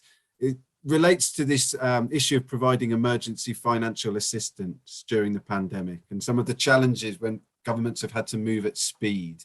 Do you have any reflections on how either external scrutiny actors or more generally PFM systems can support the effective provision of emergency assistance and getting this balance between moving quickly and control and accountability? But if you also want to respond to the data challenge, please do as well. I think I'm going to let Srini respond to the data challenge. I believe it was directed at him. I will offer some insight on what we experienced here in South Africa around the responses of government and other actors in terms of dealing with accountability and effectiveness of the key initiatives that were designed to respond to that crisis of the COVID-19 pandemic. There was a significant budget put aside for the economic relief as well as the health response that government needed to put in place. And what actually the president asked us to do, he said to us as the Supreme Audit Institution, help me get assurance and also give assurance as an accountable government around how these funds are being spent, right? And also help Parliament oversee the execution of all of these different initiatives. So what we conducted a real-time audit as those expenditures were being implemented. So we would audit in the first 3 months how things were going, give findings and recommendations, and then we would go back after another 3 months, again, to assess whether or not our recommendations had been implemented and to what effect this had driven the necessary improvements. And what we saw, which for us is a good lesson about the importance of everybody in the ecosystem playing their part. What we saw was that in a number of instances, we would audit and then we would give reports quickly, so in real time, within 3 months of a transaction. And we could give insight about what was going wrong, which was then denying the valid beneficiaries of social relief, for example, denying them access to those benefits where we were seeing people benefiting unduly. And we were able to pinpoint what was going wrong and why the efficiency of the spend was not being seen. And in a short space of time, a number of government leaders were able to respond and put in place disciplinary action, but importantly, fix the controls. And when we went back after another 3 months, we could then see that the exceptions that were identified in the first instance had diminished, right? So there was an improvement in paying valid beneficiaries, an improvement in rejecting those that they shouldn't. And there were also consequences being seen where people had tried to defraud the system. In a very short space of time, you were able to see people put in the dock when they'd been found guilty of trying to defraud the system. So the key lesson we're learning, which is important for a crisis, but I think important generally, is that all players need to work together. There can be absolutely no gain to be had from operating in a way that's fragmented. You've got to find ways to trigger everybody into the right action and then also work quickly together. So what we did was, and I think Leila would like that, we gave some of our findings to the anti-corruption agencies. So the state agencies that could investigate further, drive the law enforcement activities, get people in the dock, get money back quickly. So within months, you were able to see that. And that's what citizens want. They don't want to only hear from the AG about how things are going wrong, but they want to be able to see corrective action, because that's how you build integrity. That's how you close the trust deficit and you rebuild confidence in the institutions, but also in the leaders that have the responsibility of running those institutions.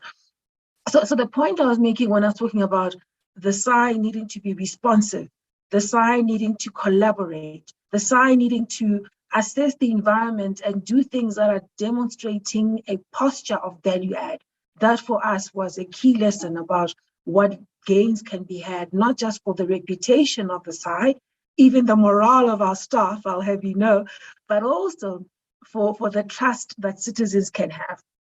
Yes, people will moan and complain bitterly about the problems you've pointed out, but at least all of us together that have different responsibilities, complementary responsibilities in the system, can demonstrate that when we raise things and people act, there are improvements that are to be had. So for us, that's one big insight around the important role that SI can play in the system of accountability in crisis and out of crisis.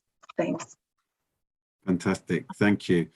Perhaps I can move back now to Richard, and I suppose build on a bit some of the comments you made previously. You described, the types of analysis that you'd been doing to inform political debate on climate change and the role of public finances in climate change in the UK. I was wondering if you could think a bit for the participants about, the types of capacities that might be needed to support that work. How a government could think about helping to build those capacities to undertake that. And I suppose a bit about the role that an organisation like PEFA could play in encouraging or measuring the progress of that kind of capacity development. Thanks, Mark. And let me just start out by, and I think this relates to your question, which is to really endorse Richard's point about the importance of making use of what is an increasing wealth of data out there about the state of the economy, about where public money is going, the people that it's reaching, and the impact that it's having. We have, there have been two real revolutions in public financial management in the last 2 decades. I think one has come from PFM systems themselves, which generate more and more performance information, which I think can be used to understand the impact that programs are having. But there's been another information revolution happening in the private sector, which is all the data that we now get about how people are behaving, what they're doing with their time, what they're doing with their money. And I think we found in Britain, when we were hit by the pandemic, which was a kind of a new and novel and extraordinary shock, that we really had to look around for new sources of data to understand what was going on and help government make decisions to respond to it.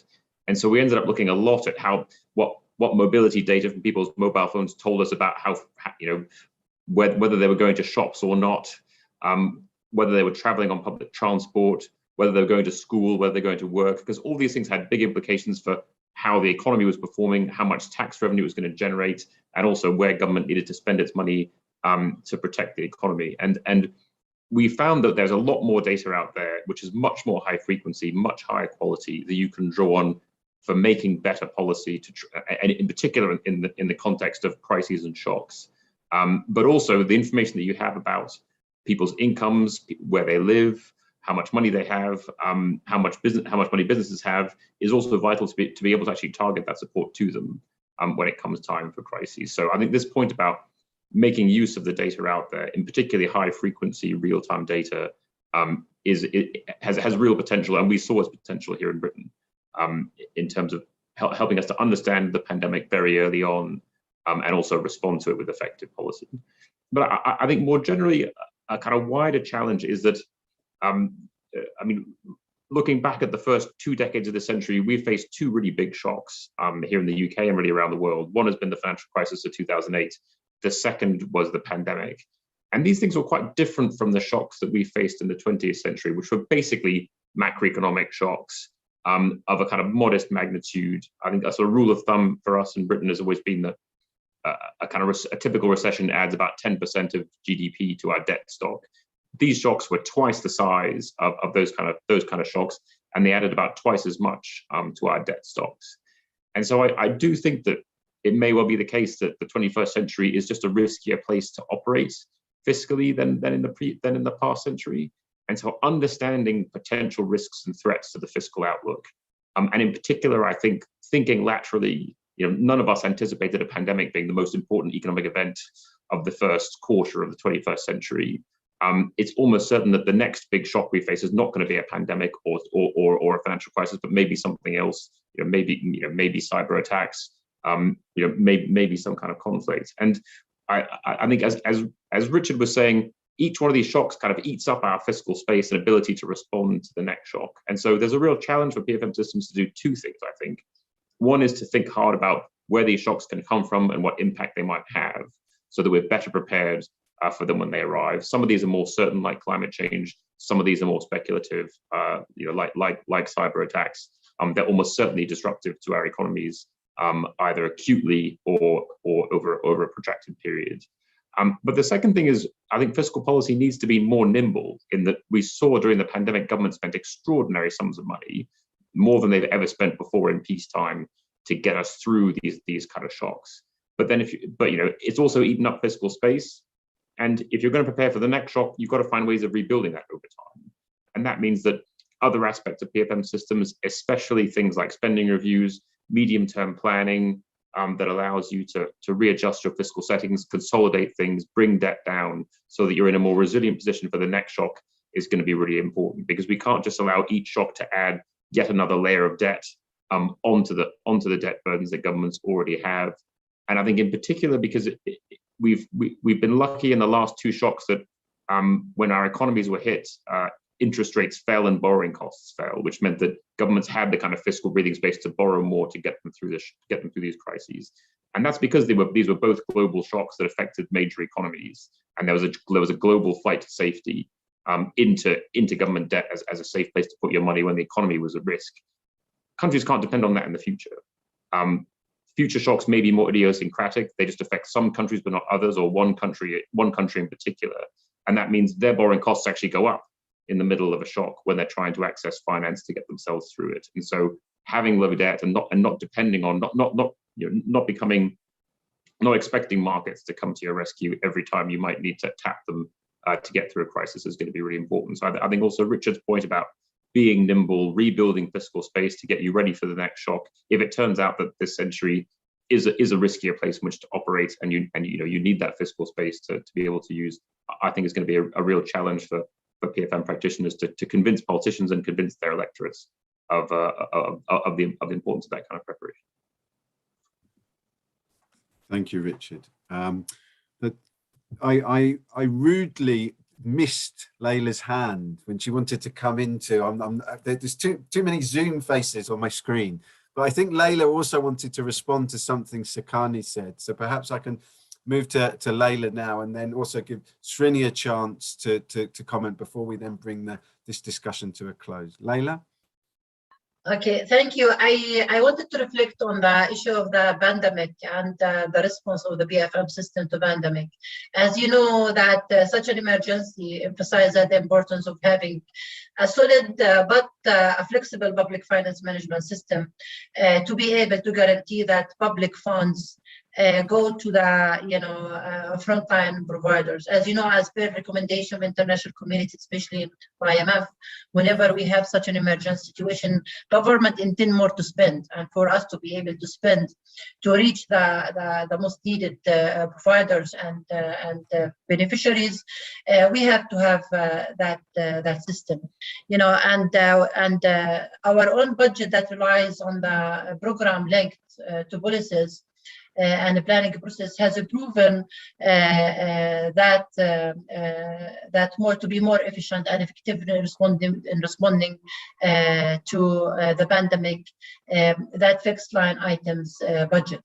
However, flexibility comes on the price of the PFM system.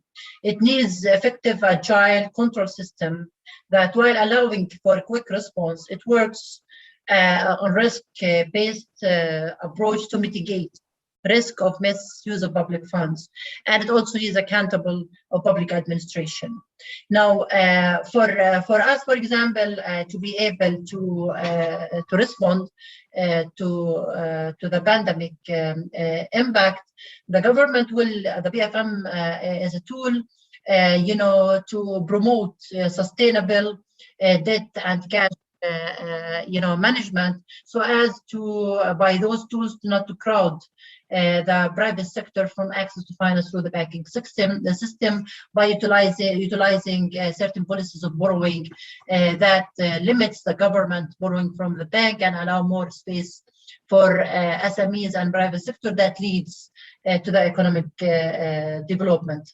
And also the government will direct the transfers to the national government that need more funds to target the vulnerable groups in the society who has been affected by the pandemic.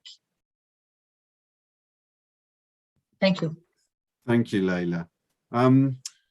Srini, do you want to reflect a bit on what you've heard and the role across the different panelists, and reflect a bit on the how PEFA can respond to some of the issues that have been raised in this second round of comments?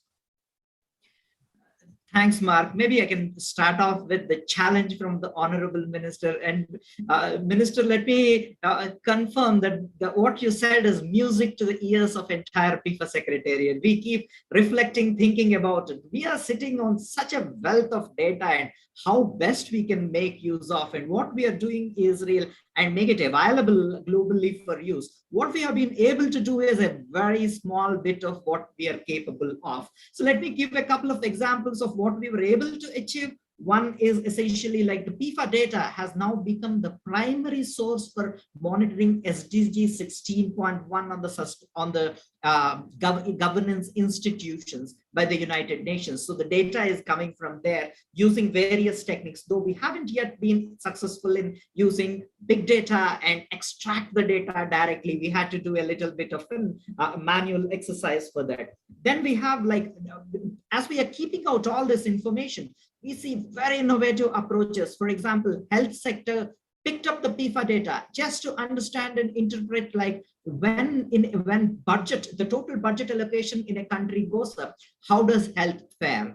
And the results from the data they did, analysis they did using PEFA, is that when budget goes up, the rate at which the health sector budget goes up is lower. But when budget is done, generally the largest, one of the ministries which get largely hit is the health sector, which has been a narrative which they were able to use in the health financing. So data is being used, but what we envisage in the times to come is to move to the current manual way of conducting PEFA assessments by the governments into enabling, creating an IT environment completely for that through an e-PEFA structure, where everything would be a kind of an integrated, where possibly there would be much easier and simpler use of data whenever a report is published externally, like the government agrees to publish the report. So that data can be automatically be made use of globally. So that's the vision and the way forward. And much more broadly, Mark, so this has been extraordinarily important for us, this conversation, because that's setting us the tone for our next phase of activity. The PEFA steering committee members are meeting and reflecting, and this feedback also we are actually taking and providing to the PEFA steering committee members to enable them to take a decision on how to configure the priorities for that. Positively, these current priorities like gender, climate, these are going to continue, and because these are the emerging areas which are very important. One area which is going to have greater focus possibly would be the service delivery aspects. So typically there were many tools, but there wasn't sufficient a kind of an approach where a centrally driven PFM system, a framework analysis can test and assess, because service delivery is influenced not just by PFM, but by many other factors. What's the approach to think around that? So that would be also one of the dominant areas we are thinking, and we look forward to maintaining this conversation with everyone to learn and enrich the PEFA initiative. Thanks, Mark. Thanks, Srini, and thanks to all the panelists. It's my role, I suppose, to try and bring together some kind of key messages or key themes that have come out of the discussion. I think three things stand out for me through the comments that have been made. I think one thing we heard both from the Minister and Leila, I suppose, relates to this idea of continuity. There's a lot of aspects of PFM that were important in the past and will remain very important in the future. The Minister talked about not necessarily needing to reinvent the wheel. Leila talked about the importance of control environment and delivering financial assistance. These issues are going to continue to remain important, and they continue to underpin the credibility that the Minister mentioned of the PFM system, and how that the importance of that both for domestic publics but also internationally. I think that a second theme that came out is there was also about some of the new opportunities that are emerging for the improvement of PFM systems, particularly some of the discussion that Richard Hughes raised about some of the opportunities offered by data and some of the possibilities that might offer in terms of macroeconomic policy making, fiscal policy making. I think a third theme that came out throughout the discussions is that sort of rapid change in the world outside us, that kind of PFM isn't just something that needs to be sort of developed in theory books, but also is affected by what we're seeing in the world outside. And we've discussed climate change, some of the impacts that's likely to have on PFM systems, but also changing sort of global macroeconomic developments, and how PFM systems and the way that people that work on public finance issues will need to update and change their thinking. And I think that leads to a fourth point that we heard a lot about learning, and the Auditor General, Sekani Maluleke, was very sort of strong on this in the context of South Africa, and the way that, in fact, Auditor Generals can contribute to a culture of learning within government and continuous improvement. But also the PEFA assessment itself can help with learning. And I suppose that's a bit the kind of mission for the PEFA Secretariat over the kind of next decade or 2 decades, is to help government think about how they can continuously improve and learn and improve their systems going forward. So on that note, remains for me to thank all the panelists for the excellent discussion, all the participants in the chat for the fantastic question. Sorry we didn't have time to deal with all of them, but we're only about 2 minutes overrun. So I think that's a good effort given the fantastic discussion. Thanks all. Mark, thank you so much. And thank you all the panelists. We in the PEFA sector have been listening and been just absolutely in awe. It's been such a rich discussion. Thank you so much for everybody. Now we've come to a close of our session today. So I will hand over to Carolina Renteria, who is the division chief from the IMF, trying to somehow summarize and reflect all of what we have heard today. Thank you, Carolina, and good luck. Thanks. Thank you, Tia, and thank you, everybody. And let me start by saying that I think we had 2 fantastic sessions today. The speakers and all the interventions were fantastic. The people were very active in the chat, and I really think it was a very, very rich discussion. And we heard today how PEFA has become a key PFM diagnostic tool over the last 20 years, and it has supported and been led by a unique partnership with many institutions backing it up, and the IMF is very proud to be part of this partnership. But as the story of PEFA, the story of PFM is also about responding to emerging issues. So we just heard Mark very well say we have to keep with the bread and butter of PEFA, we have to have continuity, but we also have new challenges to address. And in that sense, it's important that PEFA evolves. So expectations around PFA change through time, and the systems need to evolve to deal with the problems of today and tomorrow.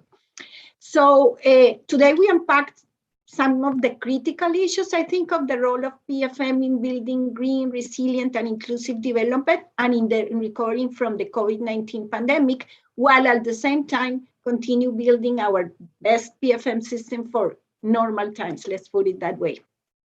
So this discussion today focuses on how to continue to strengthen PFM systems when many other priorities and issues demand the attention of governments and accountability actors alike. So how to make PFM everyone's priority, and within PFM reforms, what to prioritize. And I think that's a key issue that we all struggle with. As Indermit said this morning, PFM is a system, or should be a system, rather than a silo, and that's very important. So quite simply, whole of government approaches cannot succeed without functioning public financial management across government and across borders. But this also means working together across the disciplines and the silos. So we need to do an effort to keep reminding ourselves also that we need to get away from the PFM silo and be part of more of the fiscal policy decision making, all the economic responses. And I think it was very interesting how Erica and Richard highlighted how, for example, fiscal policy and PFM capacity can support address the huge climate change challenge that we have in front of us. There was a strong agreement that accountable, inclusive PFM systems with high integrity are critical for their effectiveness. And we all recognize that this has been under risk during COVID. Stronger global norms and processes around fiscal and financial accountability are needed, together with and in support with domestic accountability actors. As expressed by our managing director many times during the last almost 2 years now, the response to the COVID situation of countries was do whatever it takes, but keep the receipts. And the keep the receipts is key and has been very well mentioned today by the Supreme Audit Institution, a person in South Africa. So better accountability also means that we as PFM community need to continue to work on unpacking the underlying reasons for PFM performance and underperformance. And we should continue to challenge ourselves and ask, what can we do differently to generate more value from PFM? Do we understand and are we able to respond to politics, incentives, and capacity challenges around PFM performance? So better PFM and associated gains in transparency and accountability may be critical for rebuilding trust in governments post-COVID. The increased accountability is also critical to ensure that PFM systems effectively integrate longer issues such as tackling climate change or dealing with immediate crisis. So it has to respond to the now, to the medium, and to the future. So the importance of supreme audit institutions and external audits, on-time audits mentioned by Sakani, should also help us strengthen the control of emergency and non-emergency spending. There was very strong recognition for the importance of country ownership. This kept coming. But I think the country ownership is not only for understanding and implementing PEFA, like the assessment itself and diagnosing the systems, but most importantly, to implement the reforms required to strengthen the PFS systems and achieve the desired outcomes. As the Minister of State of Rwanda, Richard, said, country ownership of PFM resources, reforms, and use of PFM data, and as Richard pointed out, real frequency large data sets now that available can give the government credibility, better policy making, and sustainability, and this is key. And there were other topics, the importance of having capacity to manage a PFM system, implement the reforms, and to prioritize them was brought many times. I really like what Laila said, because I always think about it, that strengthening PFM takes time, and that is something that we have to be aware of. So there's this always challenge between, we need a system that works now, but we know that building the system takes time, and we cannot take shortcuts. Shortcuts are a very bad idea in this area. So Laila's intervention and her experience from West Bangasa was really relevant. And I think what Mark highlighted about the importance of continuity of bread and butter PFM and learning was also very important. And finally, many times we mentioned political support. We all know political support is a must. We know that, but we many times forget it. We become very technical, and then implementation of reforms is not very key. So it's a pleasure that PEFA arrives to the 20-year mark right now. As someone who has been working on public finances my whole career, I was a public official in Colombia with the World Bank, now with the IMF. I can see that this evolution of PEFA has been critical and has had real support, real impact to countries. I'm going to take, if I can take 2 more minutes. I know we are close to the mark, but it's really difficult to do this in 10 minutes as was given. I want to highlight a couple of things that in addition, so the IMF is part of the steering committee, as was mentioned. We have been supporting the development of the framework. We have been contributing to the new topics such as the gender and climate supplementary frameworks. We have led and participated in PEFA assessment across many regions of the world. And we also use PEFAs to assess the country's reforms and leverage the information there for our reforms. But we also, so one thing, because the discussion today and tomorrow is not only on PEFA, but on PFM, on the big structure. So PEFA is complemented by many other tools that other institutions have, including the World Bank, because PEFA has a very general very comprehensive view, and then it's important to drill down. So I will mention a couple of the IMF tools that support, that complement the PEFA, and it was mentioned today, the PIMA, the Public Investment Management Assessment. So this, for example, focuses much more stronger on the infrastructure, on how the public investment management is placed in the country, in the systems of the country, and how does it work or doesn't work. So it's a comprehensive framework to assess infrastructure governance practices. And it is very impressive for us that it started in 2015. So we are in year number 6, and we already have done 71 PIMAs in worldwide. And this has shown this, we see this as countries see the value added of diagnostic tools such as PIMA and PEFA and use them to implement the reforms. And we are very happy that we're going to have in the next month a PIMA in Rwanda. So we also, this year, as part of the fund response to climate change, we developed a climate module in PIMA to integrate climate change aspects into public investment management. This has already been tested in a couple of countries, and we are rolling it out. The other tool that I would like to highlight is the fiscal transparency evaluation. We have talked today many times about the importance of information, the importance of transparency, the importance of good systems. So this is the fiscal transparency evaluation provides a comprehensive assessment of the fiscal transparency practices of countries, and we have done more than 30 since 2014. And one of the aspects that FTEs bring, and was mentioned today a little, was the importance of fiscal risk management. And this is an area where the fund is working, and FID, we're working significantly. We have done more than 100 capacity development activities in 50 countries on fiscal risk management. And this was some demand that really skyrocketed during the crisis, or the crisis that we're still dealing with.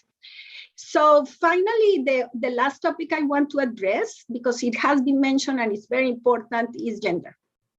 So we are working a lot on gender budgeting. We are helping countries strengthen their responses of the PFM systems to gender, and for that we have done a significant number of activities. So to finalize, the universe of PFM is a very large one. And PEFA plays a key role in providing clear, rigorous diagnostic frameworks. We are happy to be part of this partnership. We can see how today we saw very clearly how it has been used and the potential it has. And Srini presented a very comprehensive and passionate description of the different areas that PEFA is innovating and working on. So I want to thank all the speakers, the panelists, but most importantly, all the PEFA team that made this a reality. And we hope that tomorrow's discussion is going to be as interesting as today. Thank you. Carolina, fantastic. Thank you so much. That just leaves me to say thank you. And as Carolina said, we are here tomorrow, same time, same place. Please join us. We're going to particularly look at climate change, and we are going to look at trusting governments and the role of PFM. So please join us tomorrow, and thank you so much for joining. Bye-bye.